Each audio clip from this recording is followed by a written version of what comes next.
مقدس معطر مطهر منور في البيت والحرم شمس الضحى بدر الدجى صدر العلا نور الهدى كهف الورى مصباح الظلم جميل الشيم شفيع الأمم صاحب الجود والكرم والله عاصمه وجبريل خادمه والبراك مركبه والمعراج سفره وفوق سدرة المنتهى مقامه وقاب قوسين مطلوبه والمطلوب مقصوده والمقصود موجود سيد المرسلين خاتم النبيين شفيع المذنبين أنيس الغريبين رحمة للعالمين راحة العاشقين مراد المشتاقين شمس العارفين سراج السالخين مصباح المكرمين محب الفكراء والغرباء واليتامى والمساكين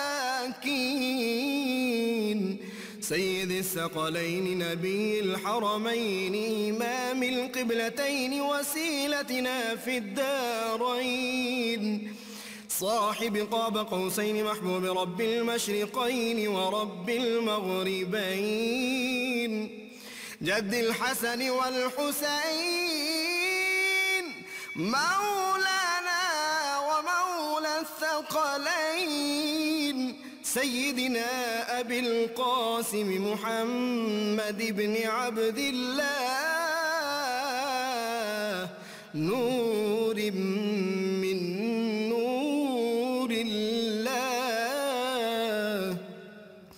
يا أيها المشتاقون بنور جماله بلغ العلا بكماله كشف الدجى بجماله حصنت جميع خصاله صلوا عليه وآله وأصحابه وسلموا تسليما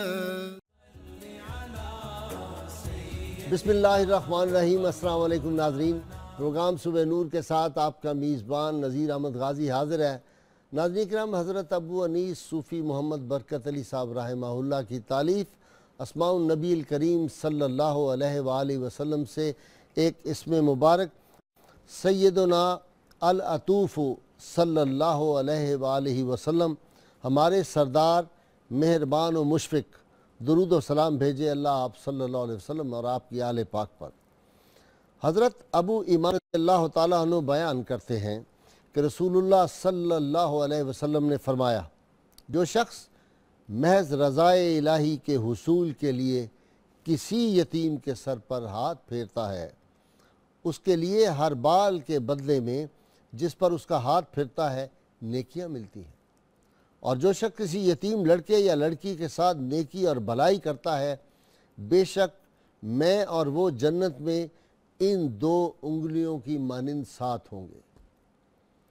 حضرت انس رضی اللہ تعالیٰ عنہ سے روایت ہے کہ رسول اللہ صلی اللہ علیہ وسلم نے فرمایا، جو بھی جوان شخص کسی بوڑھے کی اس کے بڑھاپے کی وجہ سے تعظیم کرتا ہے تو اللہ تعالیٰ اس کے بڑھاپے میں ایک ایسا شخص مقرر کرے گا جو بڑھاپے کے وقت اس کی تعظیم کرے گا۔ ناظرین کرام، دنیائے تصوف کی تاریخ کا اگر مطالعہ کیا جائے تو ایک بات مجھے ہمیشہ حیرت میں مبتلا کر دیتی ہے کہ ماں کا رول صوفیاء کرام کی تعلیم اور تربیت میں بڑی اہمیت کا حامل ہے۔ حضرت بائی بستامی رحمۃ اللہ علیہ سے اگر ہم شروع ہو جائیں اور سیدنا عبد القادر جیلانی، جناب جنید بغدادی، حضرت بابا فرید گنج شکر، حضرت خواجہ سلطان صاحب، حضرت خواجہ محبوب الہی، خواجہ نظام الدین، یہ سب کی زندگیوں میں ماں کا بہت بڑا رول نظر آتا ہے، اور انہی ہستیوں میں ایک ہستی ایسی بھی ہے جن کی والدہ جو تھی، اگر یوں کہا جائے کہ ان کو معرفت کے راستے پہ ڈالنے میں ماں کے دودھ کا اثر تھا، ماں کی نگاہ کا بھی اثر تھا، اس کی گود کا بھی اثر تھا۔ میری مراد سلطان العارفین حضرت سلطان باہو رحمہ اللہ ہے۔ حضرت سلطان العارفین مادرزاد ولی بھی تھے، وہابی ولی بھی تھے۔ آپ بظاہر کسی انسٹیٹیوشن میں نہیں گئے پڑھنے کے لیے، لیکن 150 کے قریب آپ نے کتابیں عربی میں بھی لکھی، فارسی میں بھی لکھی، اردو میں، پنجابی میں ان کی کتابیں ہمیں ملتی ہیں۔ اور ایک بات جو بہت دلچسپ، ڈاکٹر لاجونتی نے جب اپنی کتاب لکھی اور اس کا پی ایچ ڈی کا تھیسس بھی تھا، پنجابی کے 5 قدیم صوفی شاعر، اس نے لکھا کہ اس علاقے میں جہاں حضرت رہتے تھے وہاں کے راجہ کو ہندوؤں نے جا کے شکایت کی کہ یہ نوجوان جب باہر نکلتا ہے اس کا چہرہ دیکھتے ہیں سلطان باہو کا، لوگ کلمہ پڑھتے ہیں، مسلمان ہو جاتے ہیں، لہٰذا کوئی اہتمام کیا جائے۔ تو پھر آپ کی والدہ سے درخواست کی گئی یا تو چہرے پہ نقاب ڈال کے نکلیں، اور یا پہلے سے منادی کرا دی جائے کہ لوگوں خبردار رہو، اب سلطان باہو رحمۃ اللہ علیہ باہر نکلنے والے ہیں۔ تو ایک خاص وقت مقرر تھا جب وہ نکلتے تھے۔ میں اس پہ بہت غور کرتا رہا، ہوتا کیا ہے کہ جب اللہ تعالیٰ کا ذکر کرتے کرتے لوگ جو ہیں وہ اس میں عشق الہی میں غرق ہو جاتے ہیں، تو پھر ان کے وجود جو ہوتے ہیں ان کا ایک اورا جو ہوتا ہے، اور ناظرین کرام اورا از اے اسپرچول باڈی، یہ ایک ایسی ہوتی ہے، اورا چیز ہوتی ہے جس سے قدسی شعائیں اس طرح کی نکلتی ہیں جو اپنے سامنے مخاطب پہ اثرات مرتب کرتی ہیں۔ وہ نور کا حالہ جو ہوتا ہے اس کی شعائیں جب دوسرے لوگوں پہ پڑتی ہیں ان کے دل بھی بدلتے ہیں، نگاہیں بھی بدلتی ہیں، عادات بھی بدلتے ہیں، اطوار بھی بدلتے ہیں۔ وہ صوفیاء کرام انہوں نے دین اسلام کی کس طرح خدمت کی، حضرت سلطان العارفین کا علمی مقام کیا تھا، زہد، ورع، تقوی، اور والدہ کا کیا حصہ تھا ان کی زندگی میں، ان سب باتوں کا احاطہ کرنے کے لیے آج ہماری خوش بختی ہے کہ حضرت سلطان العارفین کے ہی خانوادہ اور حضرت سلطان العارفین پہ پہلے پاکستان میں پی ایچ ڈی کرنے والی ایک علمی شخصیت، کئی کتابوں 22 کے قریب کتابوں کے مصنف ہیں، حضرت پروفیسر ڈاکٹر سلطان الطاف علی صاحب۔ ڈاکٹر صاحب آپ کا بہت شکریہ، آپ اتنا سفر کر کے تشریف میری درخواست پہ تشریف لائے، اور آپ سے بات کرنے کا ایک اپنا لطف ہے۔ حضرت سلطان العارفین کے خاندان کے آدمی سے بات آدمی کر رہا ہو تو ایک خاص لطف محسوس ہوتا ہے۔ ان کے ساتھ دوسرے آپ کی جانی پہچانی شخصیت ہے، لاہور کی ایک یونیورسٹی کے صدر نشین ہیں، نوجوان اسکالر ڈاکٹر سعید احمد سعیدی صاحب۔ تو سعیدی آپ کا بھی بہت شکریہ، آپ تشریف لائے اور پہلی دفعہ میرے مہمان بن رہے ہیں۔ یہ بھی کئی کتابوں کے مصنف ہیں، نوجوان اسکالر پروفیسر حماد الرحمان سروری۔ تو سروری صاحب آپ کا شکریہ۔ ڈاکٹر سلطان علی صاحب، مختصر تعارف حضرت کا آپ کی زبانی سننا چاہتے ہیں۔ دیکھیں جی، ہم اگر حضرت سلطان العارفین سلطان باہو کا ذکر کریں گے تو یہ ذہن میں ہمیں رکھنا ہوگا کہ ان کی جو تعلیمات ہیں اور ان کی جو فکر ہے وہ قرآن اور سنت سے باہر قطعاً نہیں ہے۔ سبحان اللہ، سبحان اللہ۔ آپ اندازہ کریں گے کہ ان کا جو نثری کلام ہے یا شعری کلام ہے اس میں بھی جا بجا انہوں نے قرآن حکیم کے آیات کوٹ کیے، اور کہیں حدیث قدسی ہے تو کہیں حدیث نبوی صلی اللہ علیہ وسلم ہے۔ اس کا مطلب یہ ہے کہ دائرہ فکر جو ہے وہ قرآن اور سنت میں ہے، اس سے باہر نہیں ہے، اور اسی میں ہی انہوں نے اپنے تمام رسالے نثری لکھے، دیوان باہو لکھا، اور ابیات باہو جو عوام میں بہت ہی مقبول ہے۔ اس سب میں آپ غور کریں گے۔ اچھا یہ فرمائیں، والد اور والدہ کا بڑا اس میں رول، بلکہ والد صاحب سے بڑھ کے والدہ کا رول آپ کی زندگی میں نظر آتا ہے۔ حضرت سلطان العارفین کی زندگی میں واقعی جو سب سے بڑا رول ہے ان کی والدہ بی بی راستی کا ہے۔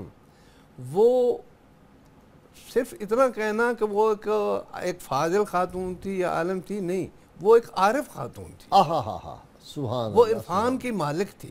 واہ واہ واہ، وہ ہر سٹیپ پر اپنے بیٹے کی دستگیری کرتی تھی، ہر سٹیپ پر اس کی رہنمائی کرتی تھی، اور ان کو آگے لے جانے والی بی بی راستی ایک یونیورسٹی کا کام کر رہی تھی۔ راستی از راستی آراستی، ہاں خود فرماتے ہیں سلطان باہو، خود فرماتے راستی ہیں آراستی، راستی از راستی آراستی، اے میری والدہ راستی تو راستی سے ہی مزین ہے، واہ واہ، راستی سے ہی قائم ہے۔ ہاں تو اور پھر فرماتے ہیں کہ میرا نام رکھنے والی بھی میری والدہ ہے جس نے میرا نام باہو رکھا، تو میں اس کا بہت مشکور ہوں کہ اس نے میرا نام باہو رکھا۔ سبحان اللہ۔ یہ والدہ کے بارے میں۔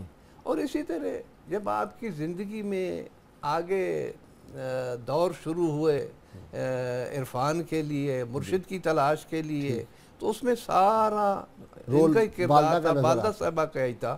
اچھا ڈاکٹر سعیدی، علم کی طرف آپ نے بڑی توجہ دلائی اور بڑا زور دیا ہے، اور عالموں پہ تنقید بھی بڑی بڑی زبردست کی ہے۔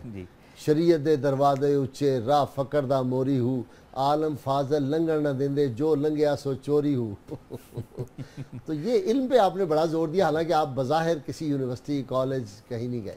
دیکھیں نا جی، علم جو ہے در حقیقت وہ تو معرفت خداوندی کے لیے ہے، اور جس کو ظاہراً علم کے راستے سے نہ گزرنا پڑے اور اسے علم لدنی نصیب ہو جائے تو ظاہر ہے اس کا تو دھارا مل گیا نا ڈائریکٹ، تو اس میں فیوز و برکات آتے ہیں، وہ دیکھ رہا ہوتا ہے۔ مثلا آپ فرماتے ہیں کہ جاہل مرشد جو ہے وہ شیطان ہے، اور جو عالم مرشد ہے وہ بایزید بستامی کی طرح ہوتا ہے۔ واہ واہ واہ۔ اور پھر انہوں نے نہیں تو پھر آپ یہ چاہتے ہیں کہ آج کے دور میں کئی گدیاں جو ہیں وہ بند ہو جائیں؟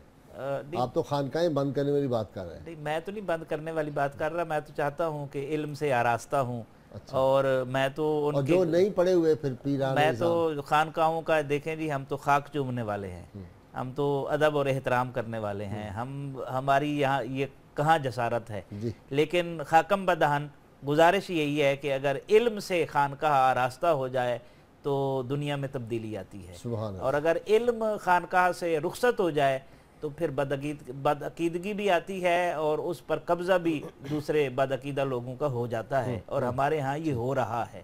تو حضرت سلطان باہو رحمۃ اللہ علیہ نے علم کے حوالے سے خصوصی طور پر یہ بیان کیا کہ جو شخص ظاہری علم حاصل نہیں کرتا، شریعت کا علم حاصل نہیں کرتا، اس راستے سے نہیں گزرتا، تو اس کی رجت کا خطرہ ہے۔ اور جب رجت کا خطرہ ڈگمگا جائے گا، اور جب رجت کا خطرہ ہوگا تو پھر وہ مجنون ہوگا، پریشان ہوگا، اور پریشانی میں یہ اندیشہ بھی لاحق ہو سکتا ہے کہ اس کا ایمان ہی سلب کر لیا جائے۔ اور یہ وہی بات ہے جو حضرت امام مالک نے سینکڑوں سال پہلے فرمائی تھی کہ جو تصوف کا علم حاصل کرے، تصوف کے راستے پر چلے، لیکن شریعت کی راہ سے نہ گزرے، اس کے زندیق ہو کر مرنے کا خطرہ ہے۔ یہ وہ پہلو ہے جو حضرت سلطان باہو رحمۃ اللہ علیہ نے فرمایا ہے، اور یہ یقیناً اس سے پتہ چلتا ہے کہ ان کا ڈائریکٹ، چونکہ حضرت علی المرتضیٰ رضی اللہ عنہ ان کو مجلس محمدی میں لے گئے، صلی اللہ علیہ وسلم باب العلم سے ڈائریکٹ لے گئے تھے حضور صلی اللہ علیہ وسلم کی بارگاہ میں، تو ادھر سے جب فیضان منتقل ہوا تو وہ علوم کے جتنے بھی دروازے تھے وہ واہ ہو گئے، کھل گئے، اور یہی چیز آپ کی کتابوں میں ہمیں نظر آتی ہے۔ پروفیسر سروری، یہ دور عالمگیر کا دور ہے، آپ کا جو دور ہے حضرت سلطان العارفین؟ آپ کی جو دور ہے وہ اورنگزیب عالمگیر کا تھا، لیکن آپ کی پیدائش جون سی ہے وہ جہاں، وہ ہاں جی، وہ شاہ جہاں کے دور کی تھی، شاہ جہاں کے دور میں۔ ٹھیک ٹھیک۔ اچھا جی، اس دور میں آپ نے کس طرح لوگوں کو بدلا ہے؟ طریقہ تبلیغ کا کیا تھا؟ آپ کا جو طریقہ تبلیغ ہے وہ فقر ہے۔ فقر حضرت محمد رسول اللہ صلی اللہ علیہ وآلہ وسلم کی میراث ہے۔ ٹھیک ہے۔ آپ نے فرمایا الفقر فخری والفقر منی، فقر میرا فخر ہے اور فقر مجھ سے ہے۔ ٹھیک ہے۔ یہ فقر ہے کہ حضرات پروفیسر؟ یہ فقر عام فہم زبان میں فقر کہا جاتا ہے غریبی کو، تنگ دستی کو، لیکن اولیاء اور صوفی اکرام کے نزدیک فقر وہ راستہ ہے جس پہ چلنے سے اللہ تعالیٰ کی ذات کا دیدار حاصل ہوتا ہے اور مجلس محمدی صلی اللہ علیہ وآلہ وسلم کی دائمی حضوری نصیب ہوتی ہے۔ ٹھیک۔ یہ فقر کا ایک پیٹرن ہے اس پہ چلنے کا، کہ مرشد کامل کے بغیر آپ اس راہ فقر پہ نہیں چل سکتے۔ ٹھیک ہے۔ اور مرشد کامل کے بارے میں سلطان العارفین حضرت سخی سلطان باہو رحمۃ اللہ علیہ نے فرمایا کہ مرشد کامل وہ ہے جو دو راستے آپ کو عطا کرتا ہے، پہلا لقائے الہی یا دیدار الہی کا، اور دوسرا مجلس محمدی صلی اللہ علیہ وآلہ وسلم کی دائمی حضوری کا بذریعہ اسم اللہ ذات، بذریعہ اسم ذات، بذریعہ اسم اعظم۔ آپ پہ بڑا زور دیا آپ نے۔ آپ کی اصل تعلیمات ہی اسم اعظم سے شروع ہوتی ہیں۔ اسم اعظم اللہ تعالیٰ کا وہ ذاتی نام ہے اللہ، جس کی 4 آگے فردن منازل آپ نے بیان کیا عین الفقر میں اپنی تصنیف میں۔ ٹھیک۔ اللہ، پہلا الف ہٹا دیں للہ، لام ہٹا دیں لہو، پھر لا مٹا دیں ہو. آپ نے فرمایا ہو جو انسان ہے یہ سلطان الاذکار ہے, اندر ہو تے باہر ہو اے تن ہو دے نال جلیندہ ہو. واہ واہ واہ واہ. ٹھیک ہے, وہ آپ اس سلطان آپ نے فرمایا یہ سلطان الاذکار ہے, جس ہر ایک جتنے بھی جاندار ہیں ان تمام کا سانس جو نکلتا ہے ہو سے نکلتا ہے. جس کو پتا ہے وہ زندہ ہے, جس کو نہیں پتا وہ مردہ ہے. اچھا, اسی لیے یہ پروفیسر حماد اکثر ہمارے بھی سلسلے میں نقشبندی سلسلے میں ماشاءاللہ, تو جتنے بھی میں نے سلاسل دیکھے ہیں تصوف کے, وہ ایک خاص سٹیج پہ جا کے ہو یہ ذکر کرواتے ہیں بہت. حضور سلطان صاحب نے بھی ہو کا ذکر فرمایا, لیکن آپ اس کو پاس انفاس کا ذکر کہتے ہیں. اچھا, انہیل کرنا, انسان کے دو سانس, ایک اندر جا رہے ہیں, انسپائریشن اور ایکسپائریشن. جب سانس اندر جائے گا تو آپ کا نہ زبان ہلے گی نہ تالو ہلے گا. یعنی کہ آپ کا ایک بیت بھی ہے کہ گلیاں دے وچ پھرن نمانے لالاں دے بن جا رہے ہو. ہوتے ہوئے بیسیکلی لال ہیں. لال اسی وجہ سے وہ اپنا کام کاج کر رہے ہیں, جس نبی پاک صلی اللہ علیہ وسلم نے صحابہ کرام کی تربیت کی. مرشد کامل کی بھی ایسے ہی اسی طریقے سے تربیت کرتا ہے. ٹھیک, کہ دنیا کے اندر بھی رکھنا دل یار نال تے ہتھ کار نال. دل اللہ تعالیٰ کے ساتھ ہو, دنیاوی کام آپ کر رہے ہو, ذکر آپ کا چل رہا ہو سانسوں کے ساتھ. ٹھیک. ڈاکٹر صاحب آپ نے فرمایا کہ 24,000 سانس آدمی لیتا ہے 24 گھنٹے میں. جی, 24 گھڑیاں ہوتی ہیں. تو وہ الف اللہ چمبے دی بوٹی مرشد من میرے وچ لائی ہو, نفی اسباد دا پانی ملیا ہر رگے ہر جائی ہو, اندر بوٹی مشک مچایا تے جاں پھلن پر آئی, جیوے مرشد کامل باہو جائیں بوٹی لائی. یہ کیا ہے بوٹی, کیا ہے چمبے کی بوٹی, کیا ہے یہ ہو جو ہے جی, اسی کی بات چل رہی ہے اصل میں. جی, مرشد جو ہے یہی اللہ ہو کا نام ہی طالب کے دل میں قائم کر دیتا ہے. اور علامہ اقبال فرماتے ہیں جی, خودی کی جو ہائٹ ہے اس کی بات کرتا ہے, اور خودی کی ہائٹ یہی فقر ہے. اچھا, سلطان العارفین سلطان باہو قدس اللہ سرور فرماتے ہیں میں شہباز کراں پروازاں وچ دریا کرم دے ہو, زبان تا میری کن برابر موڑاں کم قلم دے ہو. واہ واہ واہ واہ. ارسطو تے افلاطون جہیں میرے اگے کس کم دے ہو, ہائے ہائے ہائے ہائے. حاتم تائی جہیں لکھ ہزاراں در باہو دے منگ دے ہو. یہ ہے فقر, یہ ہے فقر کی عظمت. تخت سکندری پر وہ تھوکتے نہیں. یہ فقر کی عظمت ہے جو مرشد نے جو دل میں دے دیا ہے نا اسم اللہ, یہ اسی کے فیوزات ہیں. یہ وہ ہے جو اقبال کہتے ہیں دو عالم سے کرتی ہے بیگانہ دل کو عجب چیز ہے لذت آشنائی. اقبال نے خودی کا لفظ دے دیا اور پھر اس کا معنی مفہوم بھی اس نے فقر میں استعمال کیا ہے, اور جو حضرت سلطان باہو فرماتے ہیں. سلطان باہو نے کلیئرلی فقر کا لفظ استعمال کیا اور اقبال نے خودی اور فقر دونوں کو استعمال کیا. اچھا, بات پہ بڑا زور دیتے ہیں وہ جو کہتے ہیں کہ دل دریا سمندروں ڈونگے کون دلاں دیاں جانے ہوں, وچے بیڑے وچے چیڑے وچے ونج موہانے ہوں. یہ کیا اندر دل کی باطنی تربیت جو ہے یہی تو اصل میں مرشد کا کام ہے. مرشد اگر باطنی تربیت نہیں دے رہا تو وہ مرشد کہاں ہے؟ ٹھیک, وہ تو سلطان سے فرماتے ہیں اس میں پھر لڑاؤ پانی لڑاؤ تو پھر مرشد ہی نہیں جیڑا تانوں باطنی تربیت نہیں دے رہا. ٹھیک, تو یہ ذرا فرمائے نا کہ کلمے پہ بڑا زور دیا ہے. حضرت کا جتنا کلام ہم پڑھتے ہیں کلمہ یہ جو ہے ذکر کلمے کی جو اصل ماہیت ہے وہ ہے اس میں وحدانیت بھی ہے اور رسالت بھی ہے. گویا دونوں چیزیں جو شریعت پیش کرتی ہیں وہ کلمے کے اندر ہیں. لا الہ الا اللہ, نفی بھی ہے اثبات بھی ہے. اثبات بھی ہے. محمد رسول اللہ, اس سے ہمارا شریعت مکمل ہو جاتی ہے, شریعت کا کام شروع ہو جاتا ہے. تو اسی لیے سلطان صاحب اس پر زور دیتے ہیں کہ تم جو اس طرف توجہ کرو کہ ہمیں کیا کچھ بتایا گیا ہے, اور لا الہ کے ساتھ جو ہے تم اس کے مفہوم کو سمجھو, اور ہر چیز سے تمہیں انکار کرنا پڑے گا. ٹھیک ہے, سوا اس ذات کے. یہ مرشد پہ بڑا زور دیا انہوں نے, کیا ضرورت ہے مرشد کی؟ کتاب ہو آدمی پڑھ لے بس ٹھیک ہے, کافی. نہ کتابوں سے نہ کالج کی ہے در سے پیدا, دین ہوتا ہے بزرگوں کی نظر سے پیدا. اچھا, اور یہی بات اقبال نے بھی کہی تھی، خرد کے پاس خبر کے سوا کچھ اور نہیں، تیرا علاج نظر کے سوا کچھ اور نہیں۔ آپ نے مرشد پر اس لیے زور دیا ہے چونکہ یہ معرفت کا راستہ ہے۔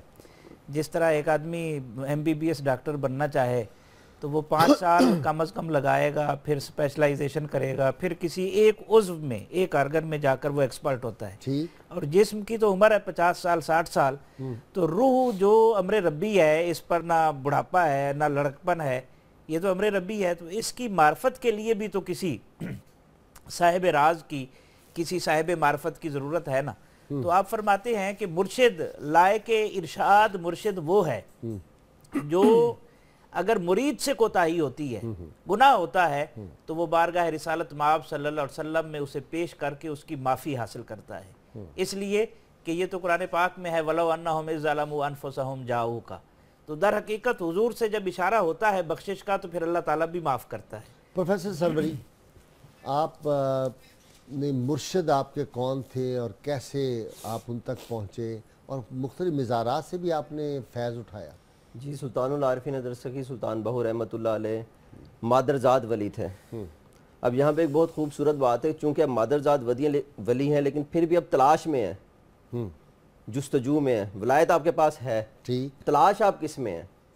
ایون راستے میں اس تلاش کے دوران آپ ظاہری مزارات پہ بھی گئے، آپ نے وہاں پہ علم دعوت، آپ کی ایک ٹرمینالوجی اب یوز کرتے ہیں اپنی تعلیمات میں، آپ نے علم دعوت بھی پڑھی۔ اس کے بہت لطیفہ ہے کہ میں نے بعض مشائخ سے پوچھا کہ یہ دعوت کیا ہوتی ہے، تو انہوں نے کہا دعوت یہ کھانا دوستوں کا کرنا۔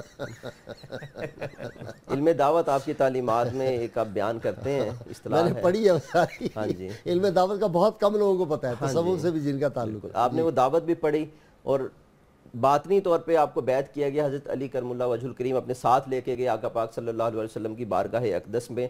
تو آپ فرماتے ہیں کہ جب میں اس بارگاہ میں پہنچا تو سب سے پہلے حضرت ابو بکر صدیق رضی اللہ تعالیٰ عنہ نے میرے پہ نظر کی، توجہ فرمائی اور اٹھ کے اس محفل سے رخصت ہو گئے۔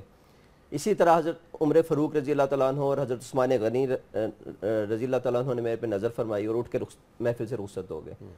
کہتے ہیں میرے دل میں آیا کہ مولا علی، حضرت علی کرم اللہ وجہ الکریم موجود ہیں، شاید مجھے بیعت یہ فرمائیں، لیکن ساتھ ہی آقا پاک صلی اللہ علیہ وسلم نے اپنے دستے اقدس میری طرف بیعت کے لیے بڑھا دیے اور مجھے بیعت کیا۔ سبحان اللہ، سبحان اللہ۔ مجھے بیعت فرمایا اور کہا کہ تم جون سا ہے خلق خدا کو تلقین کرو، معرفت کا پیغام پہنچاؤ۔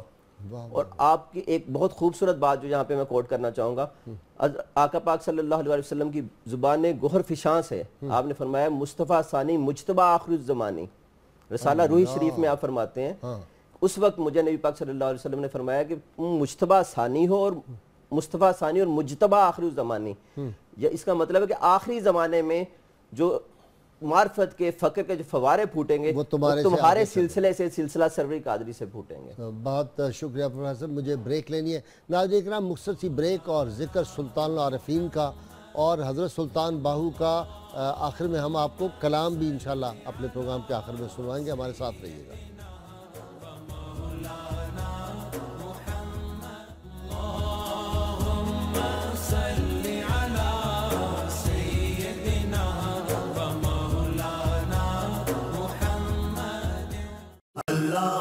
ارشاد باری تعالیٰ ہے، اور اس پروردگار نے تمہارے لیے گھوڑوں، خچروں اور گدھوں کو پیدا کیا تاکہ تم سواری کر سکو، اور وہ تمہارے لیے باعث زینت بھی ہوں، اور وہ مزید ایسی خوبصورت سواریوں کو پیدا فرمائے گا جنہیں تم آج نہیں جانتے۔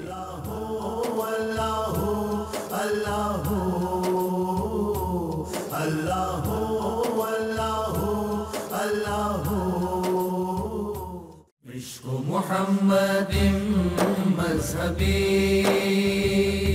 وحبه ملتي وطاعته منزلي، عشق محمد مذهبي وحبه ملتي وطاعته منزلي۔ حضرت بابا فرید الدین مسعود گنج شکر رحمۃ اللہ علیہ کا قول مبارک ہے،